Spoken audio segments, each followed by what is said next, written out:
Hello and welcome to the podcast. This is Ron's Amazing Stories. We have stories that should thrill you a little and chill you a little. It's amazing. What you'll hear are adventures sent in by you guys, classic stories from the pulp mags, and episodes from the golden age of radio. We have special segments like Ghost Stories with Sylvia. That's amazing. And Paranormal Expeditions. I think we're going to have a lot of fun. So settle in for the next hour and enjoy the show. One more thing. You just might want to prepare yourself to be taken away from today.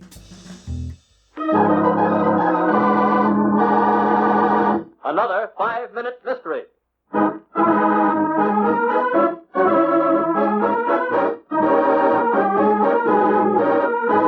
This 5-minute mystery is being brought to you by a podcast full of ghosts. But that would mean... Yep, we have a lot of ghost stories today.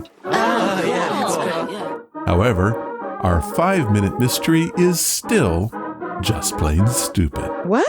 What makes you say that?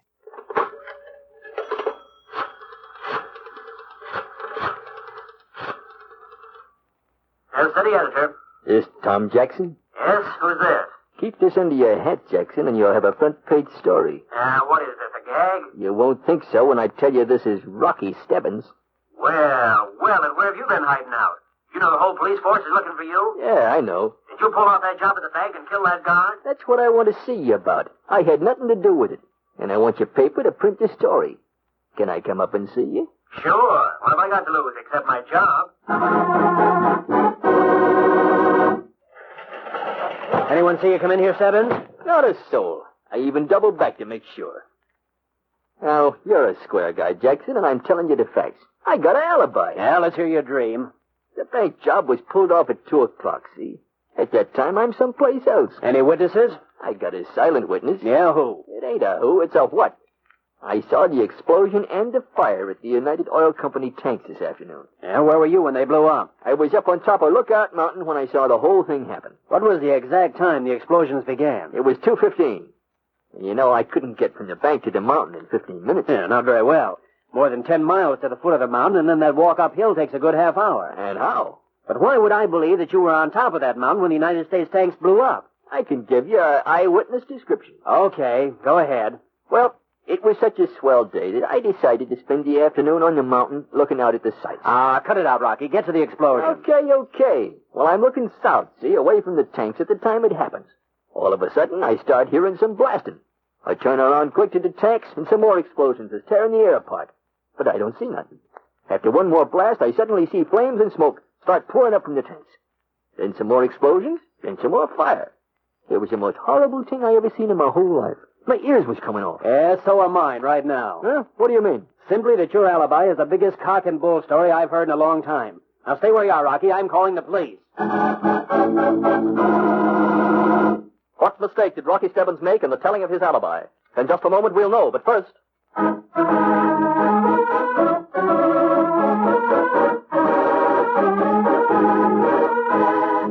That truly was a well-thought-out story. What story? The guy just gave an alibi. I like to hear some substance with my crimes. Have I ever told you that you lack any noun organization of intellectual congruity? Does that actually mean something, or are you just throwing words together again? The fact that you have to ask proves my point. Right. Let's go hear what the reporter has to say.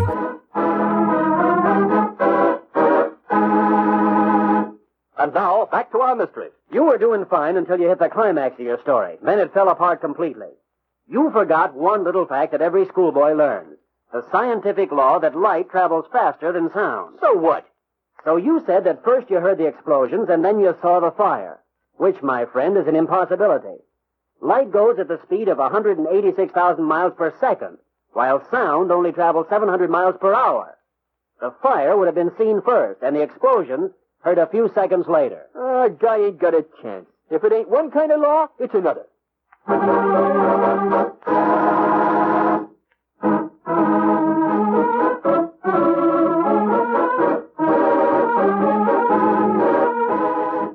laws of physics aside, I think that alibi is still solid. How so? Well, suppose that the fire and smoke appeared after the sound. That doesn't seem possible. Well, the curvature of the Earth could have hid the visual component, which could mean that Rocky would hear the explosion first. That does seem possible. It does, but it's still a very lame alibi.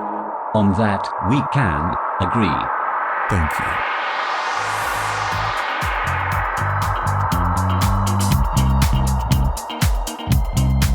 What's that you said? Hello, and welcome to the podcast. Well, it's true. This one is all about ghost stories. We have two from you guys that just might be some of the best that we've ever had. One is about a haunted home, the other about a shadow that is, well, quite grabby.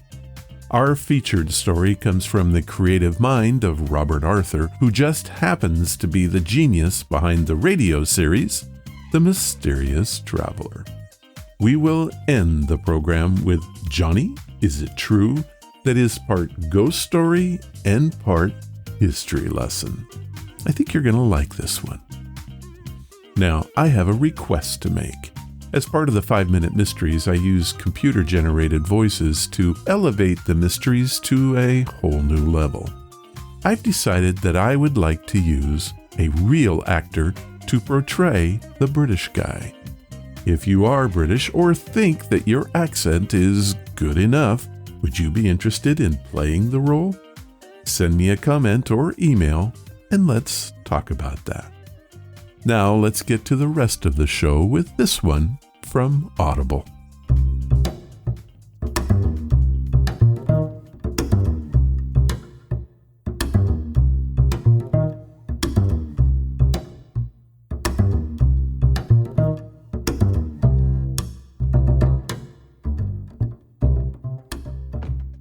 Today's podcast is brought to you by Audible. Get a free audiobook and a 30-day free trial at audibletrial.com/Ron's Amazing Stories. They have over 180,000 titles to choose from for your iPhone, Android, computer, Kindle. Whatever you have, you can listen to Audible on it. So what am I listening to right now? The X-Files, Cold Cases by Chris Carter and adapted to audio by Dirk Maggs. If you're into the paranormal, I probably don't have to tell you what The X-Files is, but it was a science fiction television drama created by Chris Carter. The original series aired from 1993 to 2002 on Fox, with a return to television a couple years ago. What we have is something pretty special. Take a listen to this. From Audible Studios, The X-Files, Cold Cases. Mulder, pick up the phone. Mulder and Scully are back, embroiled in new battles with alien hybrids and shadowy government conspiracies. Get this, they're bound at the wrist. What kind of worm knows how to lock manacles, Scully? You're breaking up, Mulder. I'm a long way into the sewer, just taking a closer look at these bodies. Whoa! Help me! Scully, I got a live one here. Mulder, listen. This thing is a quick healer. If you found more than one host, there may be more of the creatures. Help me! It's them! What's happening? This host is still very much human, Scully, but we now have fluke men crawling out of every inlet of this sewage chamber. No! Fluke men? How many are there? The truth is out there. You just have to listen. The truth is still out there. The iconic hit that had millions searching for UFOs back in the 90s is an exhilarating audio event only from Audible. David Duchovny and Gillian Anderson reunite as FBI special agents Fox Mulder and Dana Scully, joining some of the original cast members in this out-of-the-world production. When an FBI security breach allows a mysterious group access to some of the X-File cold cases, the duo uncover an extraterrestrial conspiracy dwelling beneath the surface. X-File Cold Cases is both an electrifying addition to the series and is a cautionary tale of what could lurk beyond the stars. This audiobook is an exceptional dramatization along the lines of an old-time radio classic. Many of the cast members returned, like Director Skinnerd, the Smoking Man, and even the Lone Gunman trio. Add Gillian Anderson and David Duchovny to the mix, and I think you see why I love this book, and you can have it today. Here's what Audible has set up for us. They are offering a free audiobook and 30 days to give you the opportunity to check out their service. This includes access to a monthly selection of free Audible originals. To download your free audiobook, go to audibletrial.com/Ron's Amazing Stories. Again, that's audibletrial.com/Ron's Amazing Stories, and you can get X-Files Cold Cases today. Thank you, Audible. And now, it's time for your stories. These are your stories, sent by you, for you.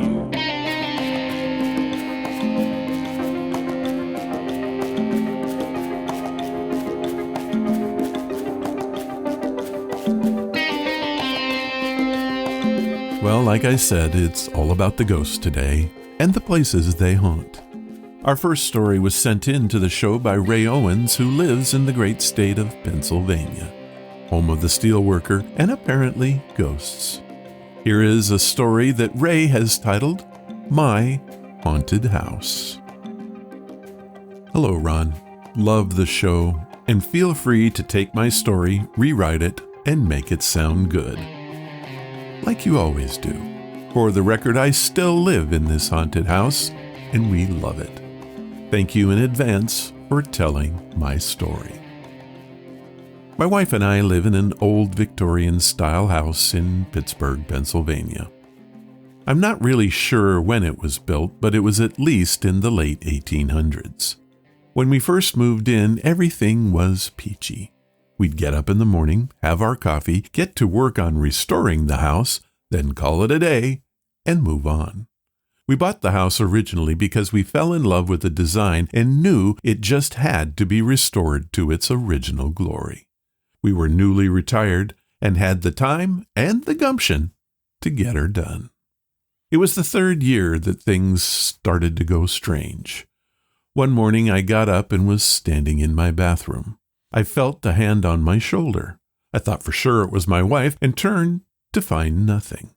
At the same time, my wife was down in the kitchen getting ready to prepare breakfast, and she said that she was sure that I walked into the kitchen, went to the refrigerator, opened it up, took something out, and then vanished. Of course, as I already stated, I was upstairs in the bathroom being touched on the shoulder. One of the more strange events we had was one night we woke up to a yelp, no better way to describe it, and a voice telling us that we had left the heat on downstairs.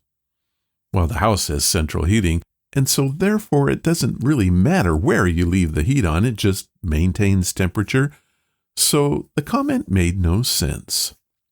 The next morning we got up, went downstairs, and found a burn spot on the wood floor. It was a perfect circle, and the first thing my wife said was, it must be an indoor crop circle. It's still there today for anyone that cares to see it. One afternoon we were taking care of our granddaughter when we heard some giggling coming from the living room. Thinking my wife was playing with our granddaughter, I went to see what was going on. As I came into the room, my wife also came in from the side door. We found our granddaughter rolling on the floor, laughing and giggling away. When we asked her who she was playing with, she responded with, the nice old lady with the white hair. Benjamin, Benji for short, is our Labrador. We often find him in the living room staring at an old rocker that came with the house. Sometimes this chair rocks all by itself. Benji just stares at that old rocker for hours at a time. He will curl up at the foot of it and go to sleep. My wife said that one afternoon she came into the room and saw Benji's fur moving like someone was petting him.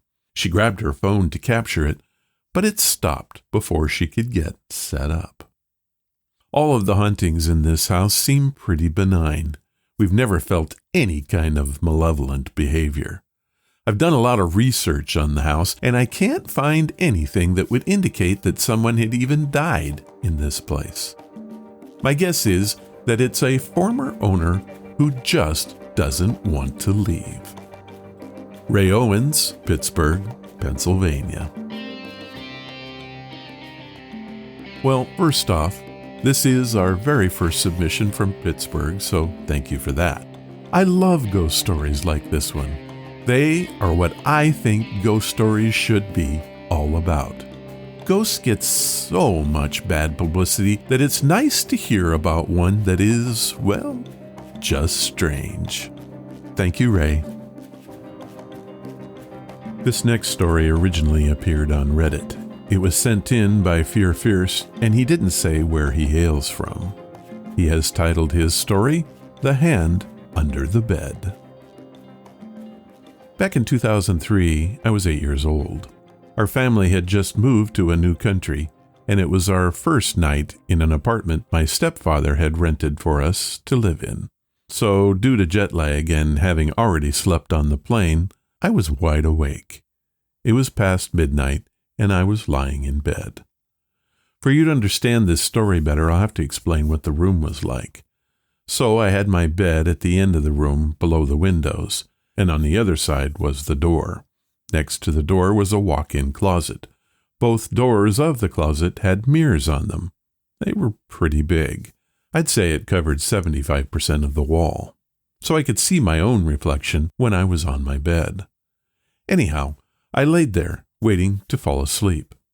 I felt something like a big hand violently grab my leg and then pull me out of bed. As soon as this happened, I began screaming and held on to the headboard of the bed so as not to get completely pulled away. As this was going on, I guess my brother was also awake because he heard my screams. He tried opening the door, but couldn't get in. In our house, there's a rule. Never lock any door. So it was unlocked, but for some reason he couldn't open it. He yelled out for my mother and father. While they were getting up, I was struggling and holding on to the headboard. When I looked back, I saw the reflection of myself on the closet doors. There was a huge black arm coming from under my bed, grabbing my leg and pulling me. As soon as I saw that, I screamed louder. When my parents finally reached the door to my room, they were able to open it. The hand let go and slipped under the bed. They turned on the lights and asked me what was going on. I told them what went down, but obviously it was swept aside as a bad dream, even though I was clearly awake. After this, I grabbed the mattress and put it on the floor. I was not going to sleep on beds that had spaces under them, afraid that this was going to occur again. My brother believed me because I showed him the bed frame. There were 3 scratch marks on the side where the arm had come out. Mind you, this was a brand new bed. My dad had just sent them up the night we had arrived. Fear Fierced from places unknown. Okay, unlike the other story, this one is quite terrifying. Ghosts and shadows, I guess, can actually earn their reputation of being downright scary. Thank you for sharing your story with us. Truly one of a kind. Fear Fierced has made a drawing of his encounter, and I have to tell you it's worth taking a look at. I will have a link to it in the show notes. Well, that's it for this time. If you have a story that you want to share, head to the main website at ronsamazingstories.com. Click on the story submission banner, leave your story, give it a title, and please tell me where you're from. I'll read it if I can.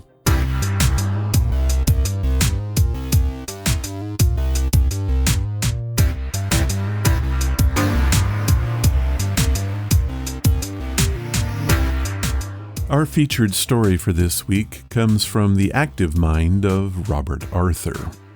Who is he, you might ask? Well, Robert was the writer and director of the OTR series, The Mysterious Traveler. This is one of my very favorite radio dramas, and the episode you are about to hear is a big part of that declaration. Now, we've had ghost stories before, but not quite like this one. Imagine a ghost with a chip on his shoulder and wanting a new place to haunt. Along comes Melvin McGraw in his brand new travel trailer, and well, insanity ensues. The story is titled The Haunted Trailer, and it first aired on June 3rd, 1952.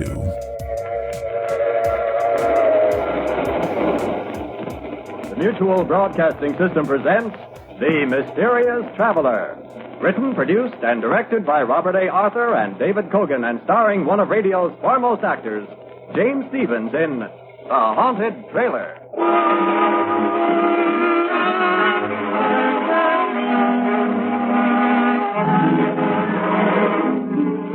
This is the Mysterious Traveler, inviting you to join me on another journey into the realm of the strange and the terrifying. I hope you will enjoy the trip, that it will thrill you a little and chill you a little. So settle back, get a good grip on your nerves, and be comfortable, if you can, as we take a little cross-country trip in The Haunted Trailer.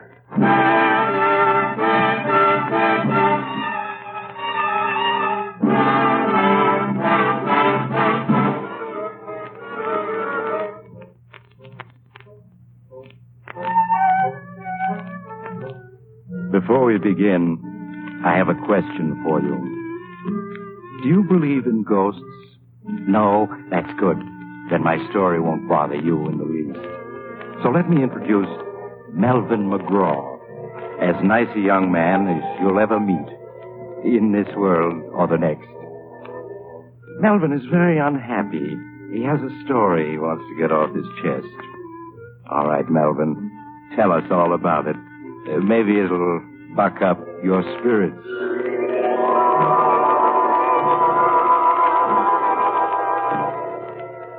Spirits. Don't mention that word to me. What I could tell you about spirits. In fact, I'm going to. You are now listening to a desperate man. And yet, just 2 months ago, I was sitting on top of the world. I was heading for California in my coupe, pulling a brand new trailer. In California, I had a girl waiting for me. Her name was Louise, and we were going to be married. We were going to take a 2-week honeymoon trip in the trailer, then settle down in a little vine-covered cottage. But I haven't the heart to go into details. Just say that as I drove through the Catskills, I was happier than a lark. I'd made a late start, so I drove until well after dark. Then I found myself on an empty stretch of road in the mountains with a bad storm coming up. I didn't want to drive through a storm, so when I came to a tiny, dark railroad station, I pulled off the road beside it and made myself comfortable in my own trailer. In no time at all, I was asleep.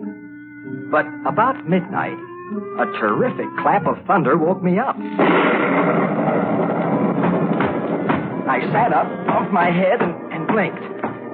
The storm was raging outside, and the trailer door had blown open. It was banging back and forth. I got up to close it, but before I reached it, it shut itself, firmly. I was about to get back into my bunk when somewhere in the darkness a voice spoke. Now this is something like. It was an odd, unearthly sort of voice, and at first I thought I'd just imagined it. Then it spoke again. A house on wheels, furniture and everything. Some fun, eh, chum? They never had nothing like this when I was alive. Then I realized what must have happened. I'd left the radio on, and I was hearing some late program. I reached over to click it off, but it was already off. Puzzled, I found the light switch and turned it. The trailer was empty, except for me. I was staring around in perplexity when I heard it again, that strange voice. Over here, chum. In the easy chair. That's right. Now, can you see me? Can I see him? I rubbed my eyes, then rubbed them again. There was something white and misty sitting in my easy chair. Something that grew more and more solid as I stared at it, until I could see it quite plainly. Like looking at a disreputable old man carved out of a chunk of London fog. It was... the only thing it could be was... That's right, chum. I'm a ghost. My name is Spike Higgins. Pleased to meet you. What do you mean you're a ghost? There's no such thing as a ghost. Oh, no? Then listen to this. Oh! Did you ever hear a more ghostly groan than that? Or maybe you'd like to hear a banshee scream. You like it, chum? Every ghost can do it. Here, now I'll give you another demonstration. We call this one number 3B, the fatal warning. Are you ready? It'll curl your head. Are you prepared to meet your fate? Beware. Beware. Stop. Stop. Well, I ain't even begun yet. I got a whole bag of ghostly tricks to try out. Why, it's years since I had a chance to use a single one of them. Hey, what about some invisible footsteps, eh? Hey, you see, I can do that without even stirring from this chair. And then there's the hollow knock on the front door. I'll demonstrate that, too. There. And now the door creaks open. Now, listen.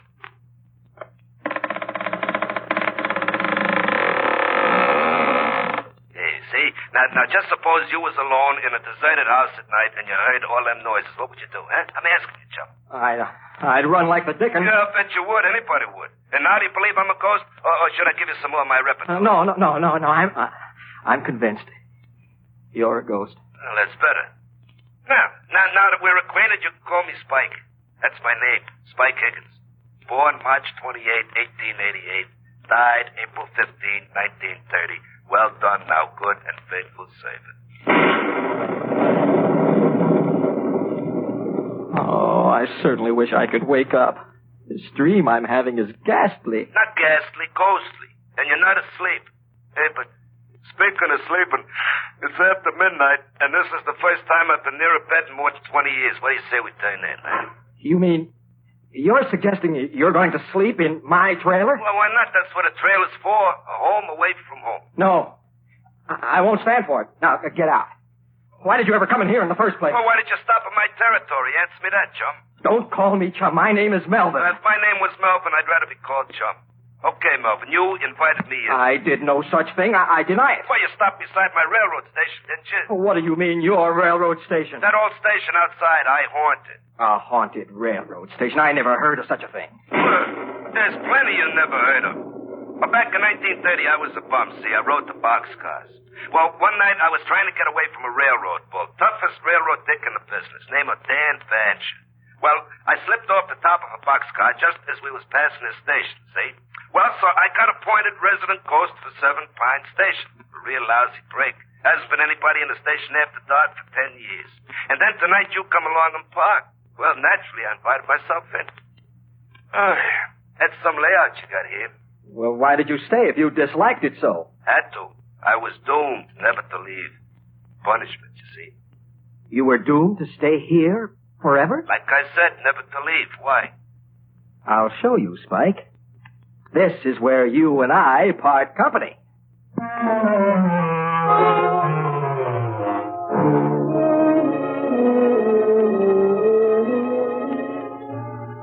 I know you think I was dreaming, but I wasn't.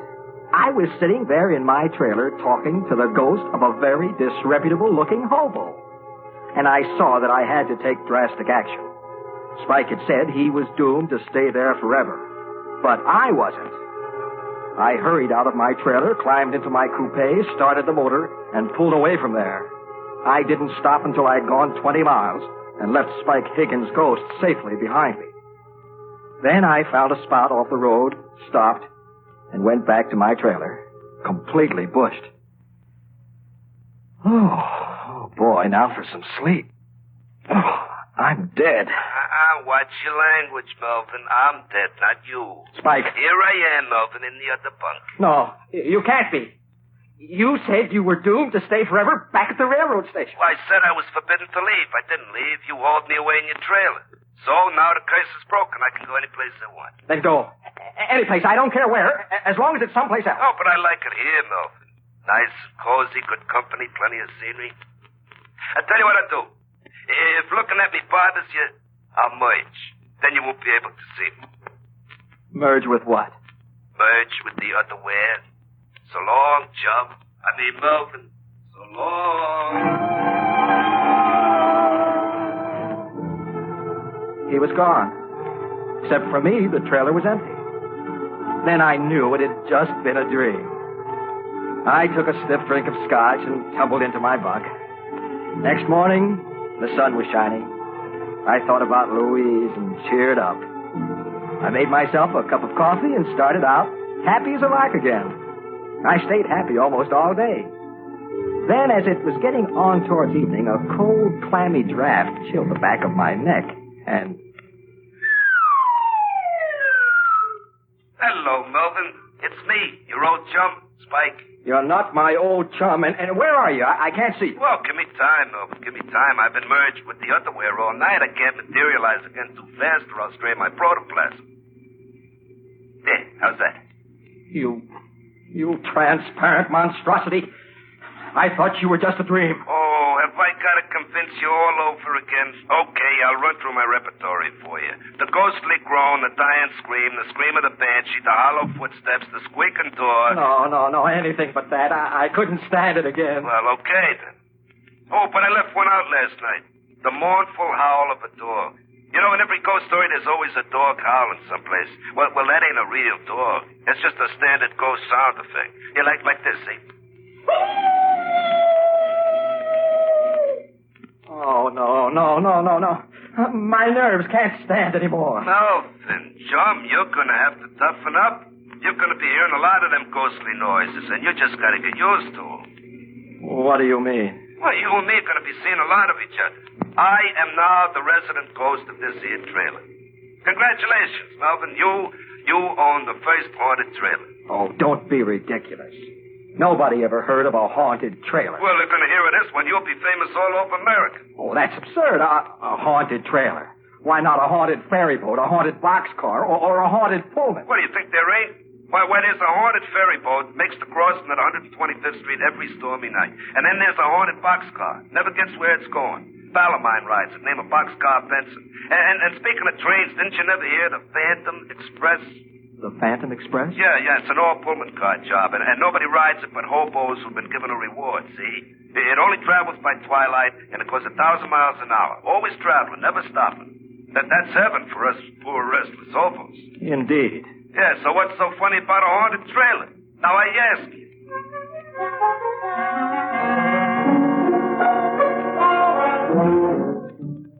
Well, as I got underway again, I was worried. The idea of taking Louise for a honeymoon in a haunted trailer didn't appeal to me. I didn't think it would appeal to Louise either, especially since Spike Higgins seemed to be a ghost completely lacking in all delicate sensibilities. But I didn't have any idea what to do about it. Not even the ghost of an idea. Presently, Spike oozed himself back into the trailer, and I kept on driving until almost 9 o'clock. Then I turned into a little motel and arranged to park overnight. I had some supper at a diner nearby and then went back to my trailer, hoping against hope that Spike would be gone. But he wasn't. The trailer was full of cigar smoke and the smell of whiskey.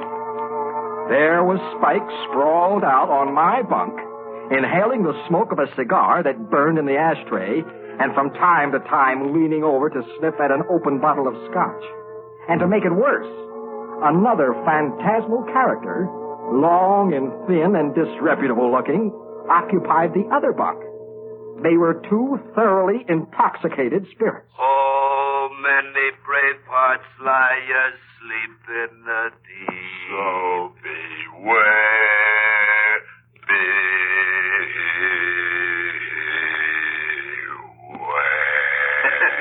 Spike, what is the meaning of this? Oh, hello, Melvin.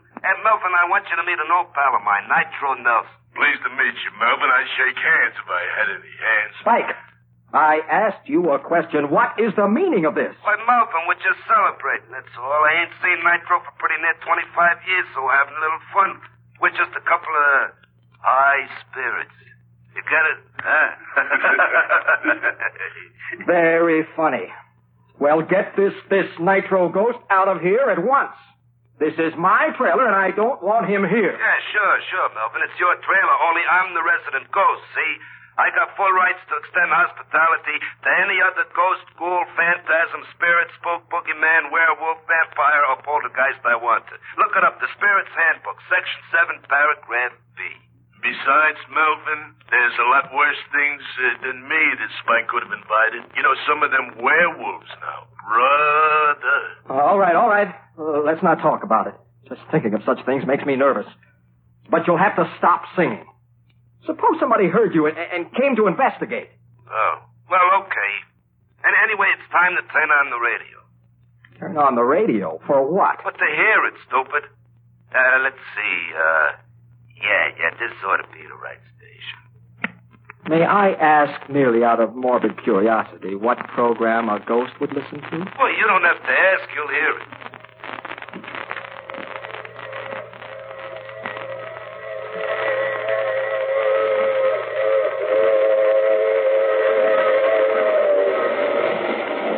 This is a mysterious traveler, inviting you to join me on another journey into the realm of the strange and the terrifying.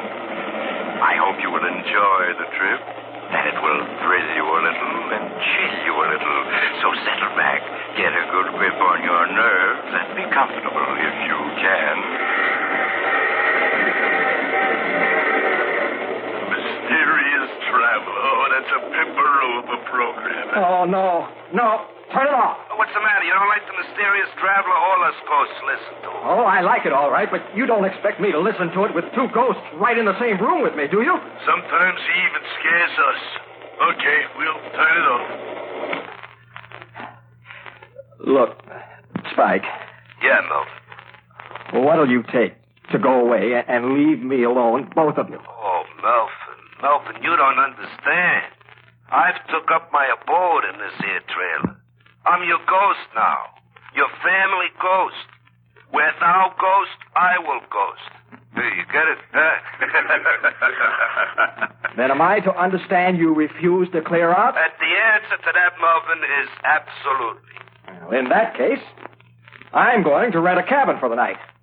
I couldn't possibly sleep in this trailer with you two hunks of animated fog. Suit yourself, Melvin.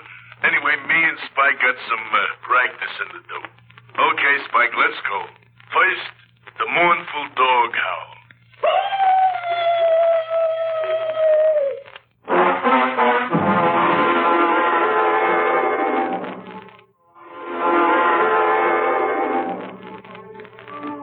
That night, I slept in a rented cabin.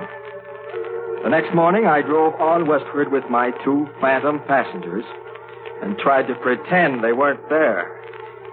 I almost got used to them. I suppose a man can get used to anything, even to having a permanent cold chill running down his backbone. When we passed through Denver, Nitro Nelson dropped off, saying he wanted to haunt up some old pals of his, leaving me with Spike Higgins. Well, Melvin, it's just you and me together now, just the two of us. Until you get married, that is. Then there'll be the three of us. I don't think Louise is going to like that. Oh, sure she will. Anyway, I'm sticking around. I hate to think what Louise will say when I tell her about it. Hey, where are we going on our honeymoon? The three of us, I mean. I figured on driving up to Oregon to see the mountains. Oh, that's good. Just as long as we get away from California. What have you got against California? Oh, just that Dan Basher lives there now. Dan Basher? Yeah, you remember that tough railroad dick who was chasing me when I fell off that freight? Oh, he's the toughest bull in the business. Hey, you're not afraid of him now, are you? No, of course not. Oh, only the grapevine says he's kind of sick, see, and he might be entering the spirit world any time now. I wouldn't want to run into him again if he did. He's got a grudge against me. Hey, you know, I just thought of something. What? Well, right at first, Louise probably won't be able to see me or to hear me, see? On account of a family ghost is only visible to the household. You get me? Yes, but I don't understand Well, why. as soon as you're married, she'll be part of the household, and then she can see me. Until then, no. Wake me up as soon as it gets dark, huh, chum?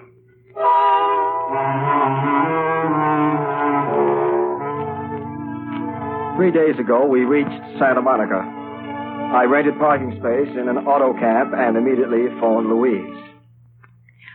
Melvin, darling, I'm so glad you're here. I've been worried not hearing from you. Oh, I'll explain all about that. When can I come and see you? Well, I better come see you first, Melvin. You see, my uncle isn't well, and the doctor said he must have quiet.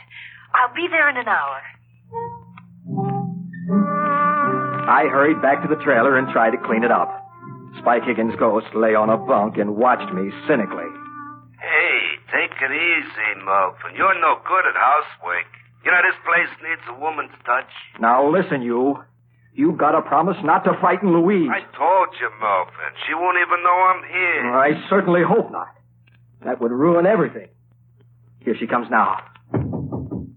Coming, darling. Melvin. Louise.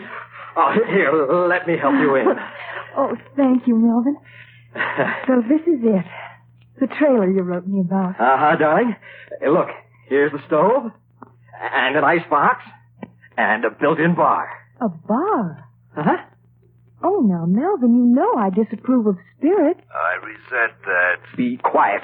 Why, Melvin! Oh, excuse me, darling. I wasn't talking to you. Well, then who were you talking to? Oh, it's hard to explain. Oh, look, Louise, here's a writing desk that folds into the wall, and a regular easy chair. Well, it's very nice, Melvin, but all the same, we're not taking any spirits along on our honeymoon, bar or no bar. Oh, she got a surprise coming to her. I said to be quiet. Melvin, how can you talk to me like that? Come on, show her who's boss, Melvin. I told you to shut up. Melvin! I won't stay here and be insulted. You can telephone me when you're ready to apologize. With that, Louise stormed out. That evening, I had to plead with her on the telephone for half an hour before she would consent to let me drive out and see her at her home.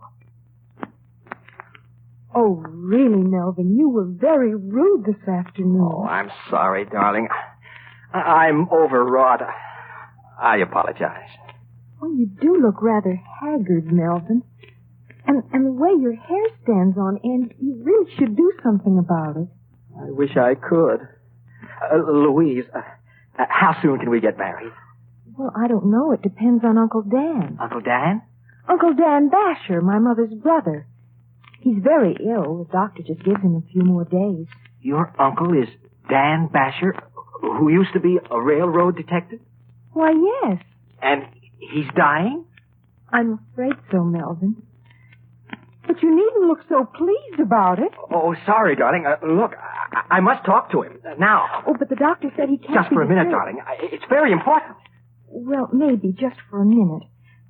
Come this way. This is his door. Uncle Dan? Yeah? Do you feel strong enough to talk?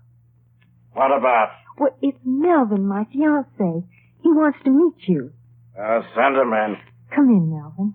Oh, thank you, Louise. Look, I must speak to your uncle in private. Oh, but Melvin... I'll explain later. That's a good girl. Thank you, Louise. Good work. I can never get rid of her. What do you want to marry Louise for, anyway? Oh, I love her. It's a pretty poor excuse for getting married. She's like her mother, my sister. The reason I spent all my life on the railroad. Well, that's what I want to talk about, sir. Do you remember a certain Spike Higgins? Do I remember him? If I could ever get my hands on him.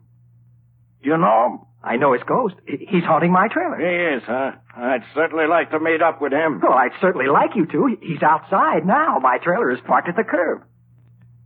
Well, in that case, I was figuring on postponing the event for a few days.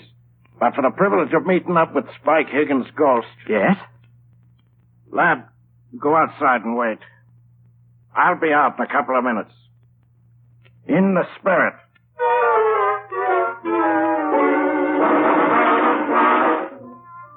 I made some excuse to Louise and hurried out to the trailer. Spike Higgins' ghost was lolling on my bunk. Oh, out so soon, Melvin? What's the matter? Oh, nothing, Spike.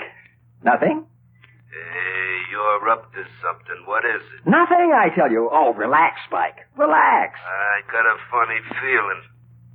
Uh-oh, someone's coming. What do you mean, someone? Another spook. He's coming in here. Hello, Spike. Dan Bash. In the spirit, Spike. I've been waiting for this meeting for a long time. Oh, no, Melvin, you double-crossed. After him. Quick, Mr. Basher. Right, you are, lad.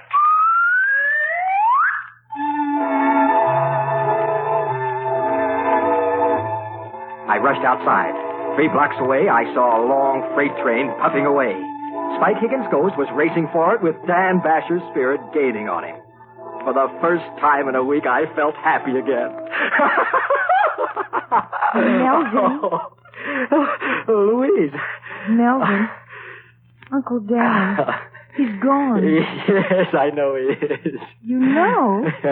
Well, what do you mean? Well, I just saw him running for that freight train. You saw Uncle Dan running for a freight train? Oh, I certainly did. Wonderful fellow, your uncle. Well, Melvin, are you mad? Mad? Not a bit. I am as happy as a lark. Well, you must be out of your mind. Your poor Uncle Dan has just... Oh, Melvin, and you just stand there laughing about it. Laughing! But Louise, you don't understand. Oh, I understand all too well. You want to break our engagement. Hiya, Melvin. So you want to get rid of me, do you? I certainly do. There, I knew it. I just knew it. Louise, darling. Oh, just like a dame. Always weeping. Will you shut up? Isn't there any way to get rid of you? Well, there certainly is.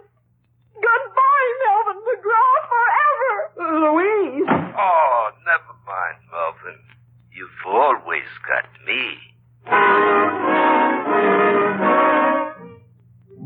Well, that's my story. I'm a desperate man. Louise sent me back my ring, and I'm stuck with Spike Higgins' ghost. I should have known he'd outsmart Dan Basher.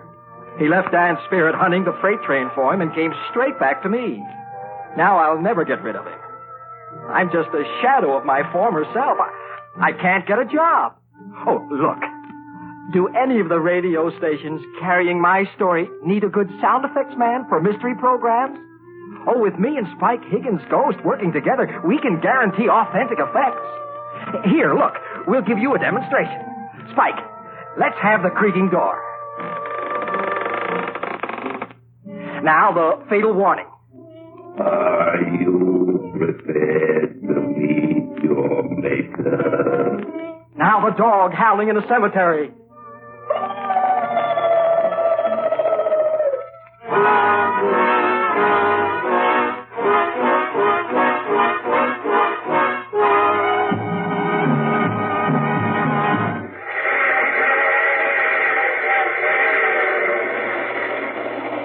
This is the mysterious traveler again.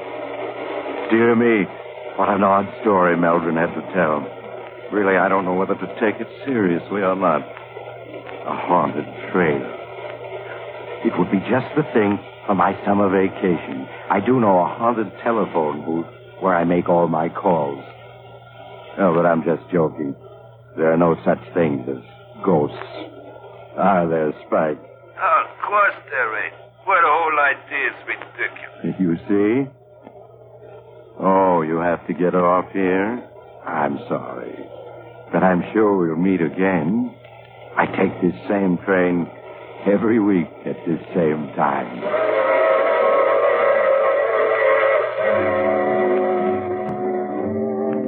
You have just heard The Mysterious Traveler.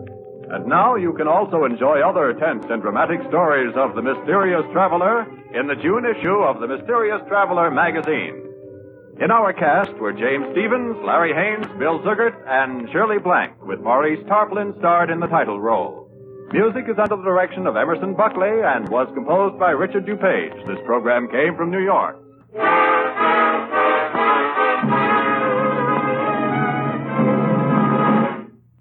This program was transcribed especially for presentation to the West Coast audience at this hour.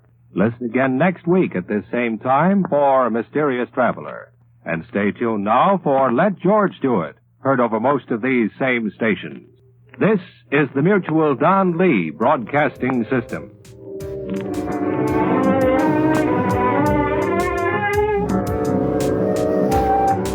This one begs the question, if your trailer was haunted by Spike, what would you do?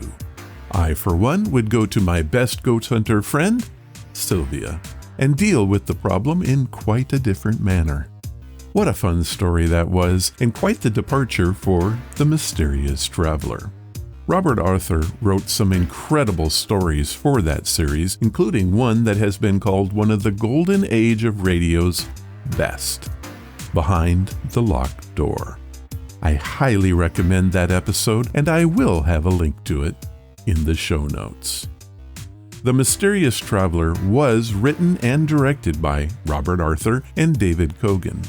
The radio series was originally sponsored by Adam Hatz. It began on the Mutual Broadcasting System in 1943, continuing in many different time slots until 1952. The lonely sound of a distant locomotive heralded the arrival of the sinister narrator, portrayed by Maurice Tarplin. It had some of the best radio actors of all time, including Lon Clark, Wendell Holmes, Bill Johnstone, and of course, Louis Van Rooten. The bad news? Well, only 75 of the original 370 episodes still exist. Now that is a tragedy.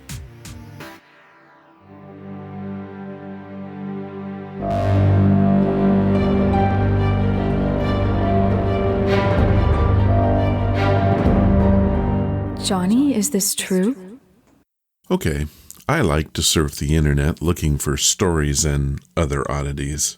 I do this in the name of the podcast, but the truth is, it's fun to see what's out there. What you're about to hear is what I call Johnny, is this true?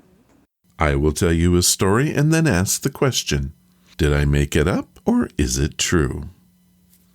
Let's get started.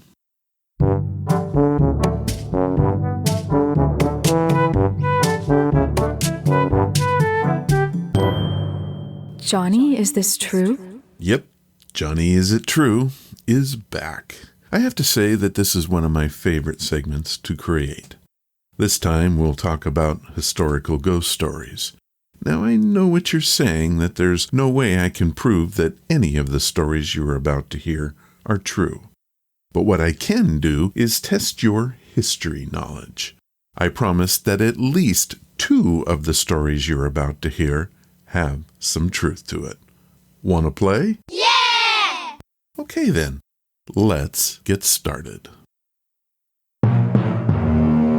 Story 1. The year is 1790, and George Washington is the current President of the United States. George is living in the newly built White House, but is having trouble sleeping at night. He's complaining of being visited by ghosts from the war. The problem became so acute that a priest was called in to clean the home. Now, is this a page from our history, or did I make it up? Well, if you said this story was totally bogus, then you got the right answer. The White House wasn't even finished yet in 1790. John Adams was the first to occupy the White House from March of 1797 to June of 1800. Story 2. Sticking with the White House, many ghost stories have been told about it. One of the most famous was told by Eleanor Roosevelt. She claimed that the presence of Abraham Lincoln has been felt in what is now called the Lincoln bedroom. His shade is said to hover over the bed. Now, did I make this story up, or is it possible that Lincoln is still there? While I can't prove that he's still there, there are several reports, including the one from Eleanor, that Lincoln left something behind in our country's first house. Many stories have been told by credible people who swear that they have seen the former president in and outside the house. British Prime Minister Winston Churchill was visiting the White House. He loved to retire late, take long hot bath while drinking a scotch and smoking a cigar. There is an account that on one occasion he climbed out of the bath naked but his cigar and walked into the adjoining bedroom. He was startled to see Lincoln standing by the fireplace in the room, leaning against the mantel. Churchill, who was always quick on the uptake, took his cigar out of his mouth, tapped the ash off the end of it, and said, "Good evening, Mr. President. You seem to have me at a disadvantage." Lincoln smiled softly, as if laughing, and then disappeared. Story 3. Sticking with Lincoln now, we tell the story of his ghost being seen at a remote farmhouse in New York owned by Clara Harris.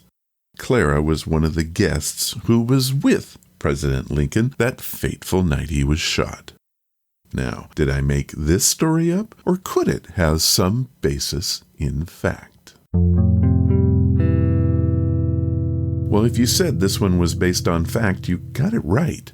Clara Harris kept the bloody white dress she wore on the night of the assassination. Unable to bring herself to wash or destroy it, she eventually stored it in a closet at the family's summer home near Albany. After experiencing what she claimed was a visit from Lincoln's ghost, Harris had the closet covered with bricks. In 1910, Henry Riggs Rathbone, Clara's eldest son, removed the bricks, had the dress destroyed, reportedly claiming that it had cursed his family. How about that? Story 4. Our last story comes from another time in history. Ray Kinslaw is an Iowa farmer who lives with his wife Annie and daughter Karen. Ray claims to have seen the ghost of his father, John Kinslaw, who had been a devoted baseball fan and played in the minor leagues. Many times while walking through his cornfield, Ray would see his father in the cornfield playing the game he so dearly loved. Is this a true story that has historical evidence to back it up? Well, if you call a work of fiction created by screenwriter Phil Robinson historical evidence, then you got it right. Otherwise, what I just quoted was the basic plot of the famous movie Field of Dreams, starring Kevin Costner. Well, that is the end of our quiz. I hope you enjoyed this edition of Johnny, Is It True? Do you have any strange but true stories you want to share?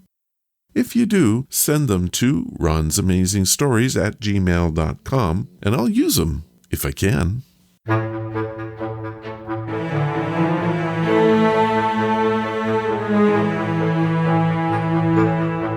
Well, that was episode number 525. Ray Owens and Fear Fierst helped us out today with some really great ghost stories. You know, if it weren't for your support, we wouldn't have a show. If you want to follow the podcast or the blog, head to ronsamazingstories.com.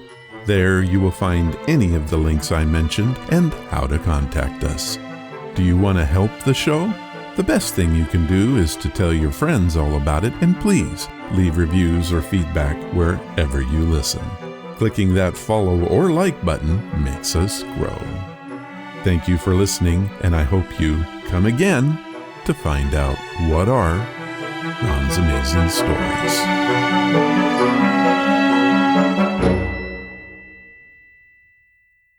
All of the vintage audio used in the podcast is believed to be in the public domain. Ron's Amazing Stories does not own the rights to any of the old-time radio used here. If you hold the rights to any of the shows played, please contact us immediately at ronsamazingstories.com.